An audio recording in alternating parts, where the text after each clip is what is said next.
조갑제 TV 시청자 여러분 안녕하십니까. 2023년 11월 30일 오후 2시 38분입니다. 국민의힘 김기현 대표는 오늘 인요한 혁신위원장이 자신을 공천관리위원장으로 추천해 달라고 당에 요구한 것을 즉각 거절했습니다.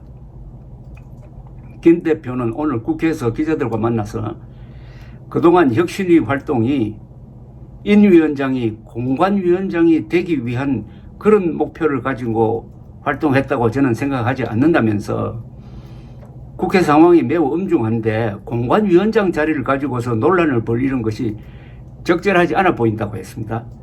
김 대표는 그동안 혁신위가 참 수고를 많이 했는데 당의 발전을 위한 나름대로 좋은 대안을 제시해 준 것에 대해서는 감사드린다고 했습니다. 박정하 수석 대변인은 김 대표가 그렇다면 인 위원장의 공관위원장 추천 요구를 거절한 것 아니냐는 질문에 그렇다고 했습니다. 앞서 인 위원장은 혁신위 회의 직후에 나부터 먼저 희생하며 당 지도부에 제안한다. 이번 총선에서 서대문 지역구를 비롯한 일체의 선출직 출마를 포기하겠다. 그 대신에 혁신위에 정권을 준다고 공언한 말씀이 허언이 아니라면 나를 공관위원장으로 추천해달라고 했습니다. 이게 조금 논리에 상당한 비약이 있습니다. 우선 인요한 위원장이 지역구를 자신의 무슨 기득권으로 생각해서 거기서 출마 안 하는 것을 선심스러운 척하면서 그 대신에 공천관리위원장으로 추천해달라는 이런 말투가 되니까 어리둥절합니다. 누가 인요한 위원장에게 지역구를 내주면서 여기에서 출마하십시오 라고 부탁한 사람이 있을까요? 그리고 이중국적자의 참정권을 어느 정도 허용해야 되느냐 하는 데 대해서는 상당한 논란이 지금 있을 수가 있습니다. 그런데 그런 기득권을 있지도 않는 기득권을 포기하니까 그 대신에 당은 나를 공천관리위원장으로 추천해 주세요라고 이야기를 했습니다.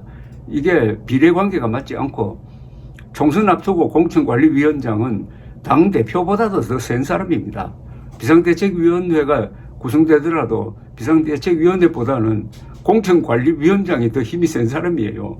가장 힘이 센 자리입니다. 그 자리를 자신한테 달라고 했으니까 이게 당 혁신과 이게 무슨 관계가 있는지 이래 되면은 아까 김기현 대표 이야기대로 그러면 지금까지 혁신위의 목표가 인요한을 공천관리위원장으로 앉히기 위한 것이었느냐 하는 이런 의문이 제기될 수밖에 없고 지난 한 달 동안 인요한 위원장이 여기저기 다니면서 언론의 스포트라이트를 받아가면서 이야기 제약이 한 게 결국은 자기가 공천관리위원장이 되기 위한 것이었구나 이렇게 정리될 수밖에 없는 이런 상황을 만들었는데 그나저나 인요한 혁신위원회는 사실상 끝난 것으로 보입니다.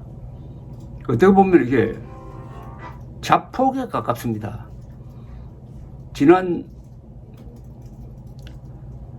일요일에 당내 행사에서 이준석이 도덕이 없는 책임은 그 부모가 가정교육을 잘못시켜서 그렇게 됐다라고 이야기를 해가지고 그것 때문에 한 이틀 동안 공식석상에 나오지도 안 하고 결국 사과를 하고 할 때부터 저 실언으로 이제 끝이 났겠구나 라고 생각을 했는데 오늘 그냥 결정타를 자신이 날려서 자폭 코스로 가는 것으로 보입니다.